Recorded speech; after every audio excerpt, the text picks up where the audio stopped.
Hi, this is Teddy. Today's episode is about Kansas. Here are some facts about Kansas.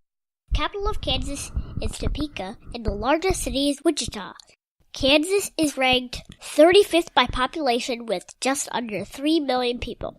The governor of Kansas is Republican Jeff Collier, who recently lost the primary election in his re-election bid. The senators are Republicans Pat Roberts and Jerry Moran. Kansas sends 4 representatives to the U.S. House of Representatives, all Republicans. Bye, y'all.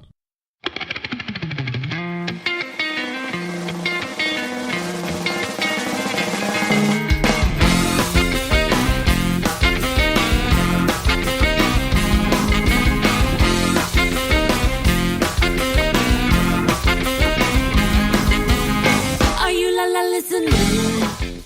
Hi everyone, this is Kelly with Two Broads Talking Politics, and today we are talking about the politics of Kansas. So with me to do an overview segment is Vicki Hiatt, who is the Vice Chair of the Kansas Democratic Party. Hi Vicki. Hi Kelly, thank you for having me today. Yeah, thanks so much for joining me. Yeah, and I'm so glad that somebody's interested in Kansas. Sometimes we're just a flyover state and someplace to make fun of, so it's nice that somebody might be interested in otherwise. We're very interested in Kansas, and so listeners, you could go back and check out. We have talked to Sharice Davids, who's running in the 3rd District, and Brian McClendon, who's running for Secretary of State. And then later in this episode, we'll have Laura Kelly, who's running for governor, and Laura Smith-Everett, who's running for the state legislature. That's one of the greatest things about this year is we have some incredible candidates. And I think that's kind of the sign of the times. But we've been, as a state party, we've been actively working since 2016 to make sure that we would get good candidates up for this year because we know, everybody knew it was going to be an important year. So, and we've had incredible people step up. So it's looking good. Yeah. So, on paper, Kansas looks like a fairly Republican state at this point, Republican governor and senators and congressional delegation and state house and state senate. Yes. But it looks like some of that could change this year. Yes, and we are working really hard to make that change. We did have, out of the country, really, in 2016, we were one of the states that did flip more state legislative seats for the House, and we did pick up 1 Senate seat. So I think we picked up 13, and most, throughout the country, that just wasn't happening. So people started taking notice of Kansas and going, well, what happened here? But, what happened here was Sam Brownback. Mm-hmm. And the extremist red group that had come in. Kansas has been a fairly moderate, even though we've been Republican, it's still been a fairly centrist, moderate state. And when Sam Brownback and he flushed out all of the moderates from the legislature, that kind of people took notice, and we said we've got to have some change. And so, of course, the Democrats are the ones to step up and bring it back to the center. And that's what we've been working on. So listeners will hear later in this episode Laura Kelly, who's running for governor and has a very good chance of winning that race. And it also looks like so Kansas has 4 U.S. House seats, and it looks like 2 of those have a good chance of flipping. Yes, yes. 3rd District did go for Hillary Clinton, not by a large margin, but it did. And we had a great, vigorous primary this year, had about 5 candidates run in the primary, which got a lot of enthusiasm out, and a lot of Democrats took notice and came out to vote. And now that enthusiasm is carried over with our candidate, Sharice Davids, and she's got a great following. The enthusiasm, I've just not seen this kind of activism and energy in this 3rd District for a while. So that's pretty exciting. And then Paul Davis, who ran for governor in 2014, so has some statewide, recognition, and also did well in the 2nd congressional district when he ran for governor, is now running for that seat and has a very, very good chance. I mean, he's extremely qualified. He is working that really hard. And as the state party, we've been able to really kind of help out and get organizers throughout that district, and lots of good groundwork going on there to get the grassroots going. You mentioned the grassroots energy. Can you talk a little bit about what that looks like sort of all over the state? Are you seeing people that weren't interested in politics before who are more interested in organizing and voting this year? Yes, we are. And part of our goal has been to get district offices set up so that people have a place to go. So many, well, third district, if you look at the map, we're just, because it's the population center, or one of the main population centers, it's just so small geographically compared to the first district, which is pretty much all of western Kansas. So it's hard for Democrats to really find geographically, other Democrats that they can connect with. But we've been working hard to get some things going on in the grassroots out in western Kansas. We have an office in Hayes. We've been working with 3 counties that are working together out just east of Colby in a place called Waukene, Kansas. And I've been out there a few times. But people are fired up. They're coming, they're meeting, they're getting together, they're learning what it's going to take to reach out to voters. They're learning how to make the phone calls and learning how to go door to door. It's a little harder out in the western part. But they're realizing how important it is to reach out to other Democrats and to unaffiliateds to make sure that we get these people out to vote. And that's just going on tremendously here. I live in Johnson County, which is in the Kansas City metropolitan area, and the activity here is amazing. When we go into the office, there's just people there all the time, phone banking or coming in for signs, coming in to get lists to go out and canvass. It's amazing. That's really exciting. Kansas, I think, tends to be maybe slightly older population, but what does the youth vote, the youth energy look like this year? Well, that has been another one of our targets, and we have organizers on the main campuses around the state. So KU, K-State, Fort Hays State, down in Pittsburgh. And so we have those organizers who are actively daily going out to make sure they get people registered to vote. And I was over at a KU event just about a week or so ago. It was a training session. And it was great to see the young people coming and learning what they need to do to get out and get to the voters, and then taking those lists and going out and knocking on doors. So, so not only are they working on the campus to talk to people, but they're willing to go out into the communities around the campuses too and make sure voters get out. So I'm very hopeful. Yeah. What are some of the issues that you think voters are really concerned with this year? Because of the dire straits, I think, that the Brownback administration put us in by cutting taxes and cutting our revenue flow, we're still dealing with making sure we can fund our public education. So that's still a big one, whether it's in the suburbs or whether it's out in, smaller rural areas. Everyone's worried about making sure our schools stay open. But the other critical thing is Medicaid expansion. And we just recently had a hospital close in Fort Scott, Kansas. So some of these more rural hospitals are not able to stay open and serve those smaller communities because many of them do rely on, the Medicaid services. So that's pretty important. I think that's a big issue.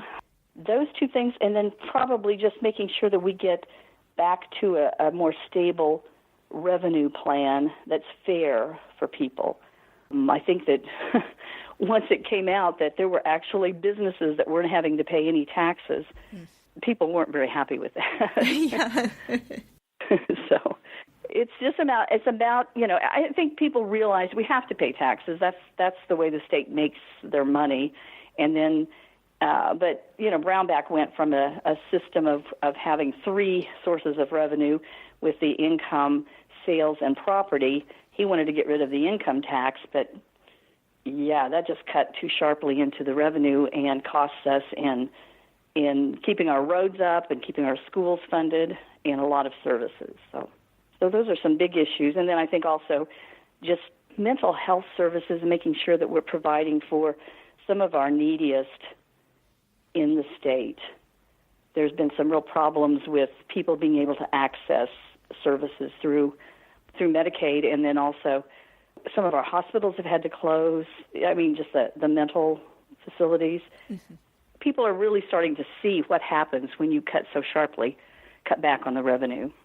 Is there any concern about voter registration and voter rolls being updated and things like that? I know that people may know of Chris Kobach as the co-chair of this voter integrity, quote-unquote, committee. And, of course, he is currently the Secretary of State and is running for governor. And so, I don't know if there's any concerns about overly restrictive voter registration laws or anything like that. Oh, there's big concern, yeah. And we've had this concern about Kobach for years when he has, specifically targeted with this voter ID law, and which has just made it so difficult for, people who don't have the means maybe to track down their birth certificate and find all the things that you had to have to get his, proof of citizenship kind of a thing. And it's been harmful to women who maybe have been married and divorced and have to track through and, pay for the extra documents because, you have to show that you were divorced and married and all of those things. And that gets really costly. And if you've not been in the state all of your life, then you've got to go to other states to get that. So this definitely has been a big deal that's been a problem here in Kansas because Kobach started it here first before he started taking it around the country. And fortunately, he keeps losing, though, every time he's challenged. So a lot of his policies have been taken to court, and he hasn't done well with that. But it's still hard. I mean, there were bunches of people who were just completely left off in suspension, what they called it, the last election. So we've had to fight for that. And a big one is, and I'm so glad that Brian McClendon is running for Secretary of State because I think he'll really clean up some of this, is just the inconsistencies throughout the state in who gets to count some of these ballots, provisional ballots, at the polling places in different counties count for different reasons. And I think there's still some suspicion as to what happened in Johnson County when Kobach came out winning the primary, because he had his hand pretty heavily in that deal too. So, yeah, there's a lot of concern that we've got a Secretary of State who's running for governor and basically is not going to recuse himself from, or even if he recuses himself, he's got pretty much all of his cronies in there working with him. So it's scary. but I think that we're going to, I know as a state party, we've been doing as much as we can to make sure that we have, somebody kind of watching that and some voter protection people in to look and see what's going on. But we'll see. But that's a concern, definitely. Is there anything else that you want to make sure that people know about Kansas? As far as Kansas politics, I think that I think that people need to understand that we're probably more purple throughout the years, even because we've gone through, even since the 60s, it's pretty much alternated from a Republican to a Democrat, Republican-Democrat in our governor's positions.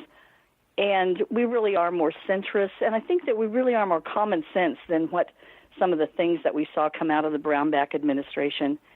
And one of the things I hear people wanting to say or wanting to see happen is that we want to bring the image of Kansas back to being something of that people aren't mocking and making fun of. We've been in the news too many times in the past 8 years or so, where people are just making fun of Kansas. And the people here are good people. We're common sense people. And I hope that we can bring it back to the center more and show that and I think that would be a trend for the whole country to see if we can, bring it back and help people get along and work together better. Yeah, absolutely. I think it would be thrilling if we see on election night, Laura Kelly and Brian McClendon winning statewide races in Kansas. I think that would be really in uplifting. The congressional district. Yeah. It would be. I think it would knock the socks off of people all across the country. So we're working hard. I kind of want to keep it. I don't want to get it out there too much, but it's kind of like keep it under the radar so we can really make a big celebration at the end. But not going to let up, that's for sure. All right. Well, Vicki, thank you so much for speaking with me. I'm really excited about Kansas this year. I think, Laura Kelly's race is one of the races I'm most excited about in the whole country. And of course, Sharice Davids. We've been longtime Sharice fans since she announced that she was running. So excellent. Yeah, I think that will be a huge statement for the country, for us to have a woman, Native American, to come out in a Kansas congressional seat. That would be extremely great. Yes. But lots of energy for that, so we're hopeful. All right. Well, we'll be keeping our eyes on Kansas on election night. Okay. Thank you so much.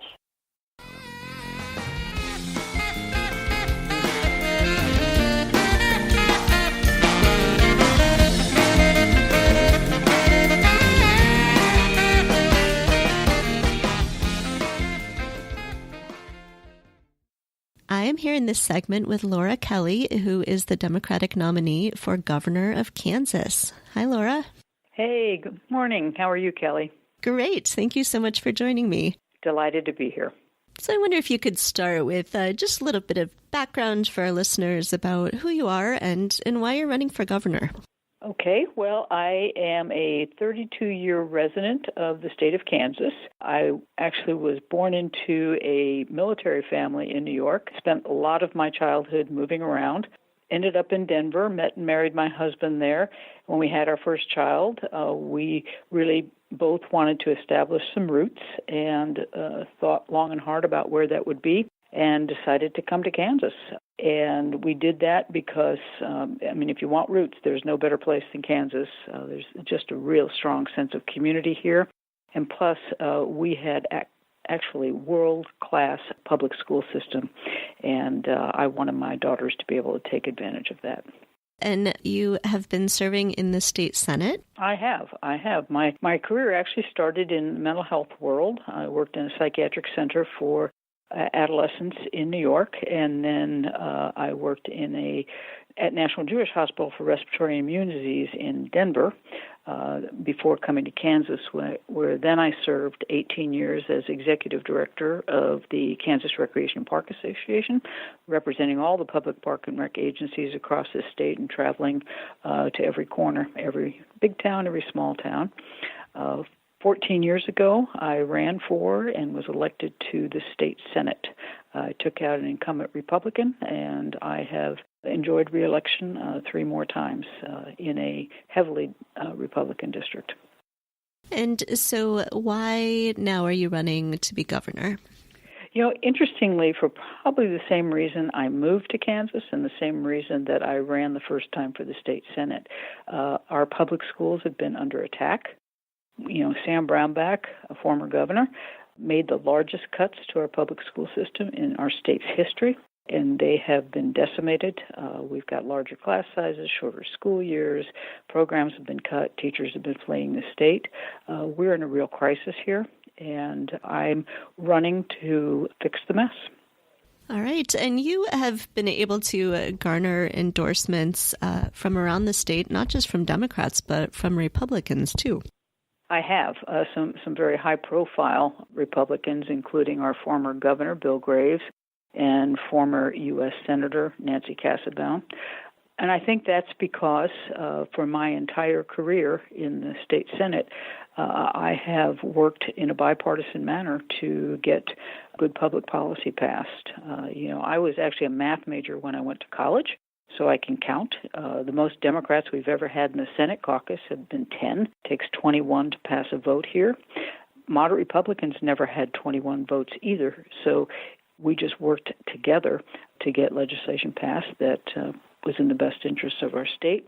I think it's been that style of interaction, and also then my grasp of the issues, my experience, my depth of knowledge about our state is what attracted those Republicans to cross over and support me. I think there's no doubt the fact that my opponent is Chris Kobach, who is best known as nationally anyway, as the co-chair of Donald Trump's Voter Integrity Commission, along with Vice President Mike Pence, had something to do with Republicans being very interested in my becoming governor. It's definitely one of the things that interested me in the race. Yeah. Besides education, what are some of the issues that are really facing Kansas right now and that really require these kind of bipartisan solutions? Well, I think that people know that in 2012 and then again in 2013, Sam Brownback instituted an experiment here in the state of Kansas, slashing our income taxes dramatically. We went right over the cliff as soon as he did that. And ever since, our state has really been in a world of hurt. I mentioned the schools being devastated, but we have also stopped funding our infrastructure. We used to have some of the best roads in the country. We've stopped building and we've stopped maintaining, and we've never expanded Medicaid. One of I think only 16 other states that didn't do that. So we have just done, and I say we, he just did so many things that have really decimated our state. It's broad and deep, the damage that's been done. And so we have a whole host of things that we have got to address. Fortunately, the people of Kansas recognized the disaster in 2016 and elected a number of Democrats and a number of moderate Republicans, enough so that we were able to overturn the Brownback tax experiment and to put ourselves on the road to recovery. So we've seen revenues coming in over estimates for the last 16 months. Don't know if we're out of the woods yet, but I do know that we have a lot of work to do ahead of us over the next few years to try to bring back our state. And so recent polls, and in fact all of the polls that I've seen, have put you and Chris Kobach sort of neck and neck in this race. So what do these kind of final weeks of the campaign look like for you? What sorts of things are you doing to try to reach the voters and to try to get to some of those undecideds that are still in the race? Well, we have a very vigorous media program going on. We are up on the air in all three of our major media markets here in Kansas. I think that's imperative. That's how you reach the voters in a state like Kansas that's so big. We tend to lean a little older than most states, and so using television to get the message out is imperative. But I'm also spending a whole lot of time on the ground, meeting with groups all across the state to continue to push forward here. I think the endorsements that we have gotten, they've been so numerous and so broad across the state from the moderate Republicans is really helping. Because it's sort of making up some minds of people who, they're lifelong Republicans. It's hard for them, to vote across the party line.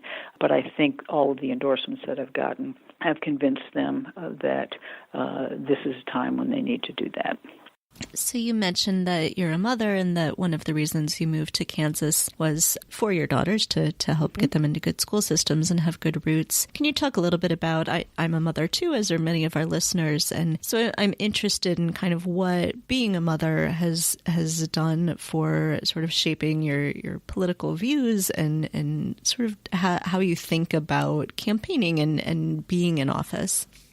Well, I think there's absolutely no doubt that my kids and their life experience has been the biggest motivator for me politically. I also worked with kids in my other life, when I was in the mental health world and then at the hospital in Denver. So just focusing on kids and doing right by them has always been my lifelong mission. Having my own just sort of magnified the importance of that, and having to go through all the trials and tribulations of finding quality child care, worrying about their health. All of those kinds of things make me incredibly empathetic with other families going through those issues. And I think that really sets the course for a lot of the policy that I have advocated for over the last 14 years. I've been the champion for early childhood education, for instance. My children were able to go to a really wonderful preschool And I saw what a difference it made when they got into kindergarten compared to other kids who had not had that experience.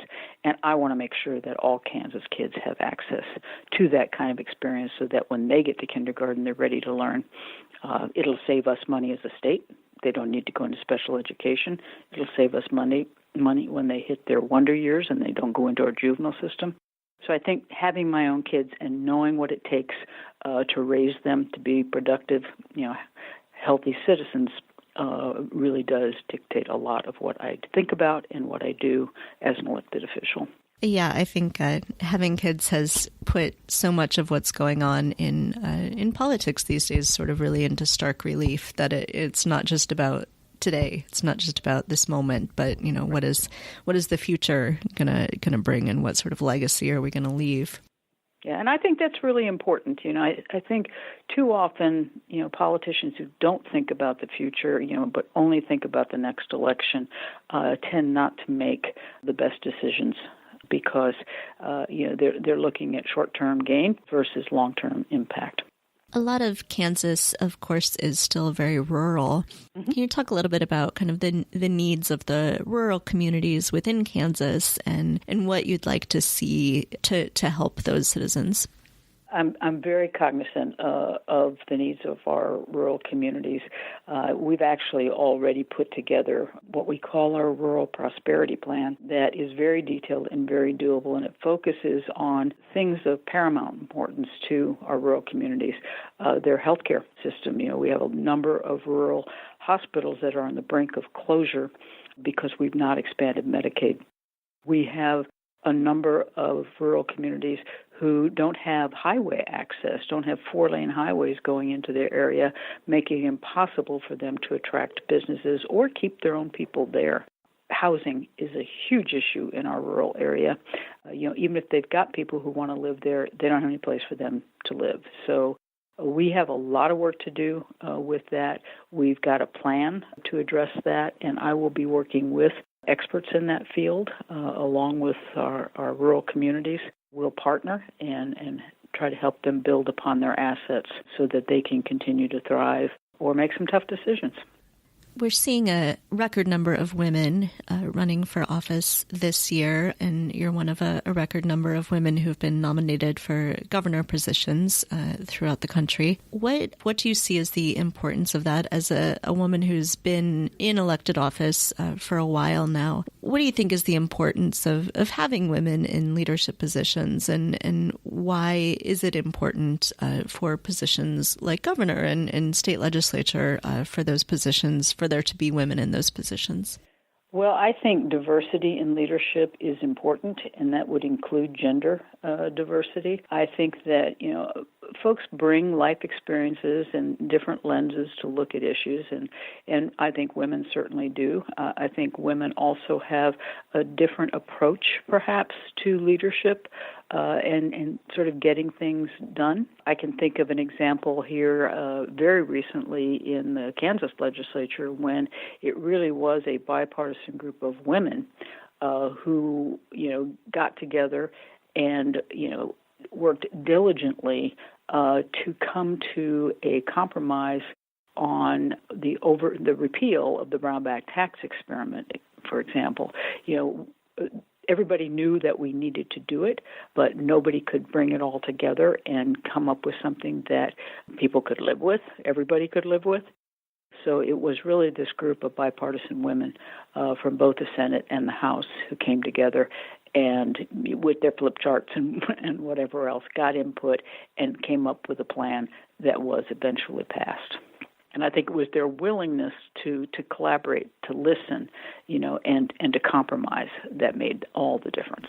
If our listeners would like to help your campaign, how can they do that? The easiest way to do that would be to go onto my website. There is a donation link there or a volunteer link. My website is Laura Kelly, that's Kelly with just one E, Kelly, for Kansas, all spelled out, .com. So LauraKellyforKansas.com. and they can go there. They want to help me out, and I would very much appreciate anything anybody could do.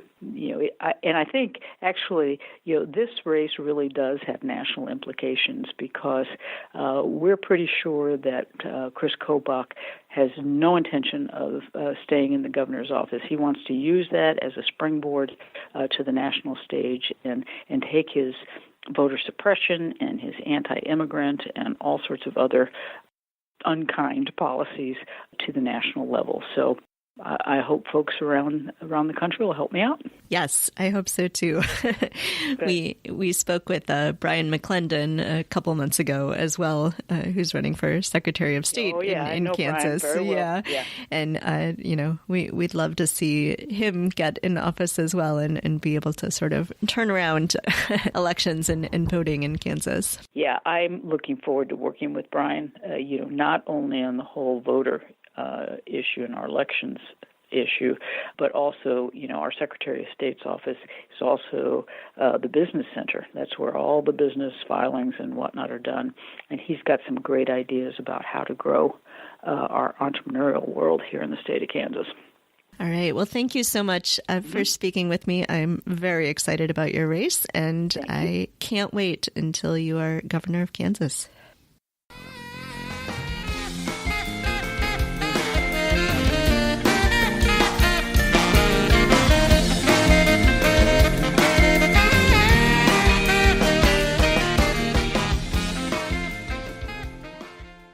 In this segment, I am on with Laura Smith-Everett, who is running for the Kansas House of Representatives in District 17. Hi, Laura.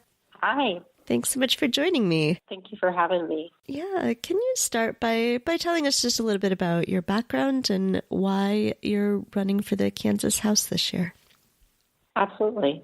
So first and foremost, I'm a mother of 3. And we have 2 children in public schools here in Kansas. And then we have a special needs child who is younger. And he has taught us a lot about healthcare and about how to navigate worlds where you have to be an advocate. And so he receives special needs services here in town that we've had to really push for, but we now have, and it's showing great success. And I've been married to an amazing man. I married up, and we've been married for 16 years. And he was part of the decision-making process on whether I should run. I really left it up to him, knowing that there'd be a lot of burden on him. And he told me a few weeks after he turned 40, if we're halfway done with our lives, I haven't done anything, and I want to do something, and it's important, and you should run. And so he is really somebody that doesn't get a lot of the attention and praise, but is part of the reason I'm able to do this. So the other part of me that is informing why I'm running is that I'm an educator. I've been an educator for 15 years, and I have chosen to always work in underprivileged schools, usually outside of the community where I live, because I had early experiences in undergrad where we went to suburban schools and urban schools, and I just could not understand, and I couldn't reconcile how in a community quite close to each other, there could be 2 different systems for children. So in the communities that I've worked, we have always had issues of immigration and poverty and health crises and mental health issues. And part of the reason that I'm running is through the experiences with my son and my career, I realized that there are entire sets of our society that can't advocate for themselves because, A, they don't have the time, or they don't have the resources, or they don't know how to do that because society has been set up to marginalize them. And I feel it's really, really important.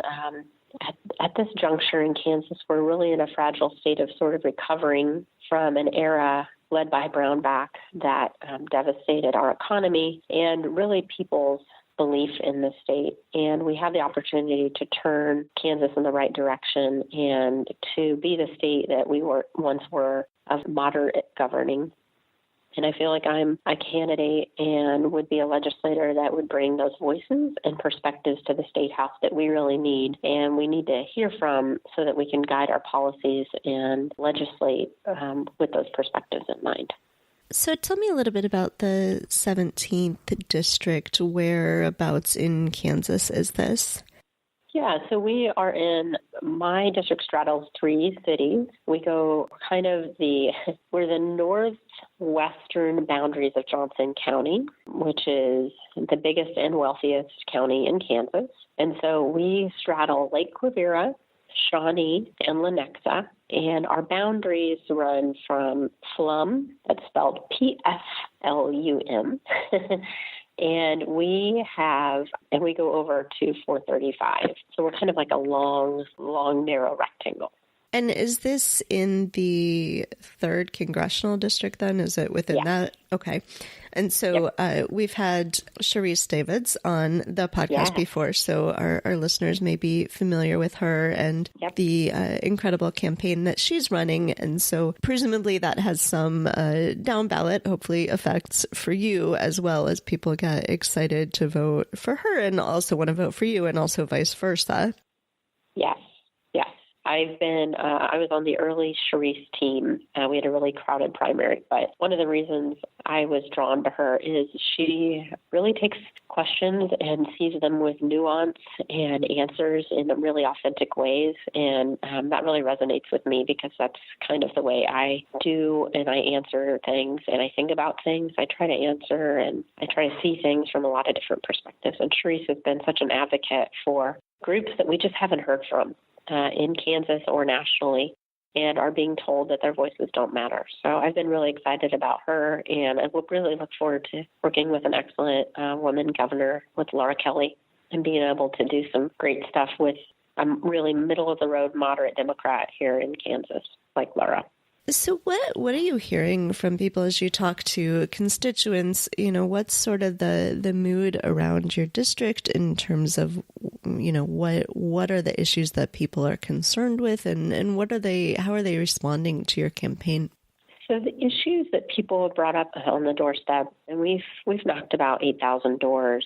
We hear a lot of people that start by talking about our Kansas public schools, and it's a grave concern for them, even people who don't have children in schools anymore. And one woman in our district used a line that I've been using ever since, which was, Kansas doesn't have mountains or oceans, but we have great public schools, and that's what draws people to us.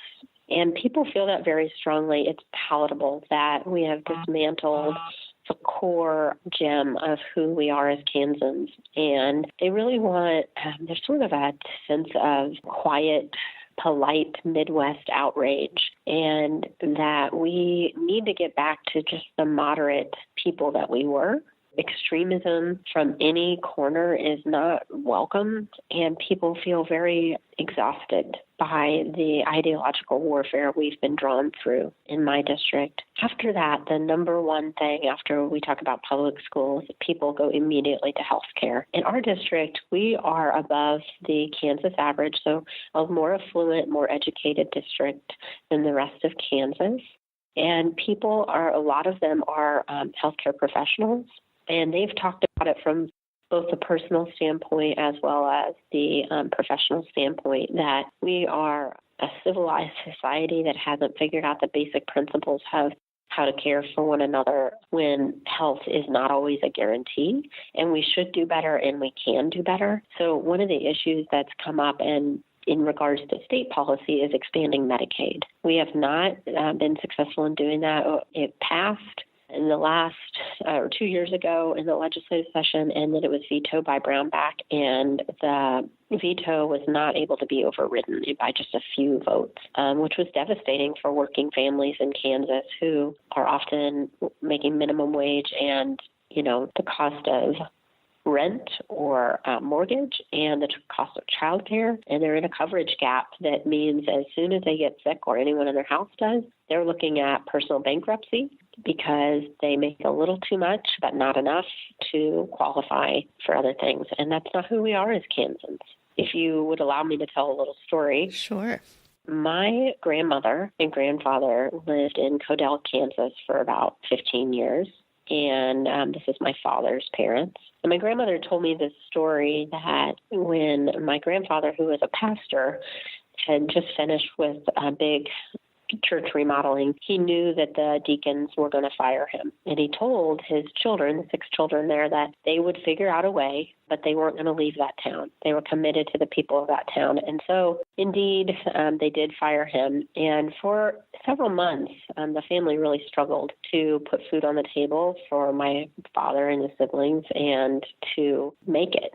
But the story my grandmother told was that time after time, when they were at a point of what they thought was a crisis, someone would call and say, your light bill has been paid for the next month.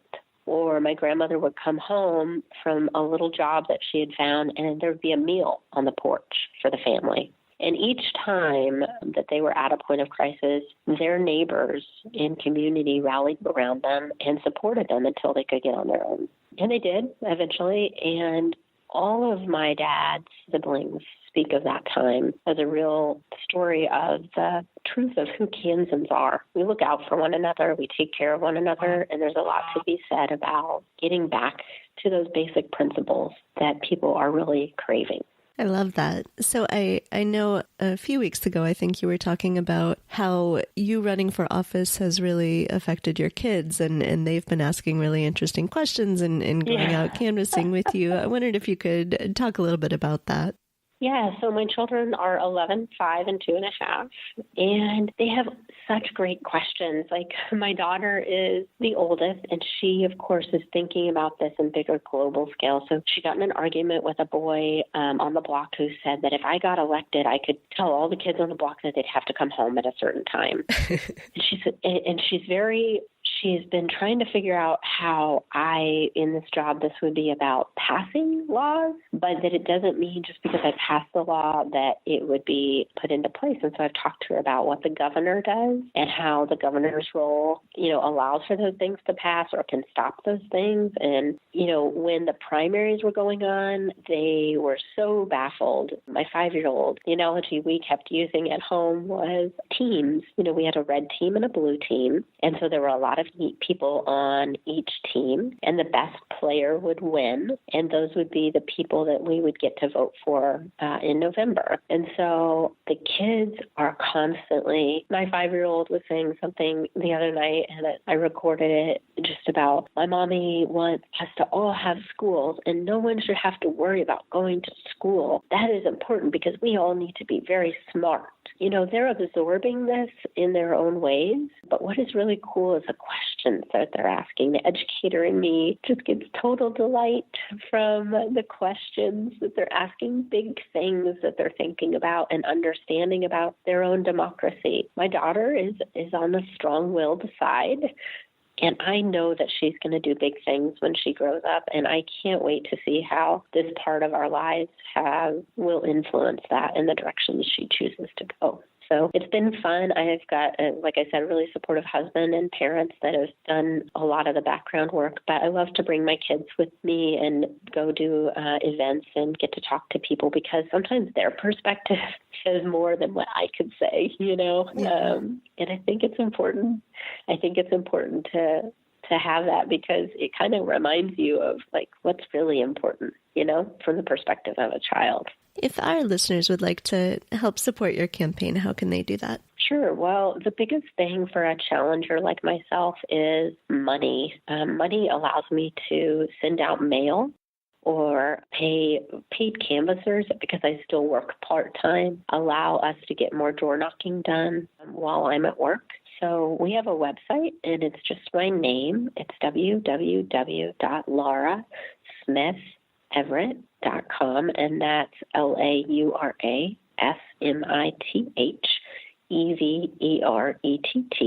You can check out more about me there, and we've got a donation link.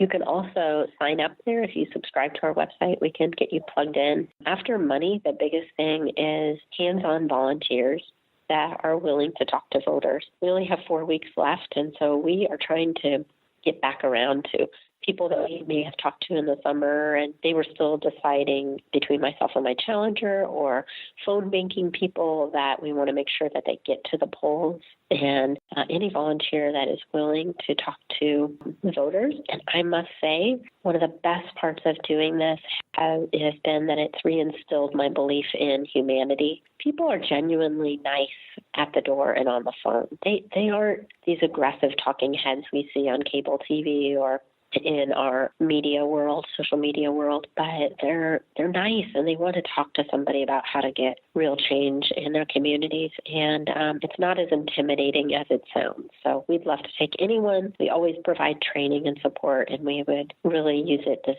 last 4 weeks.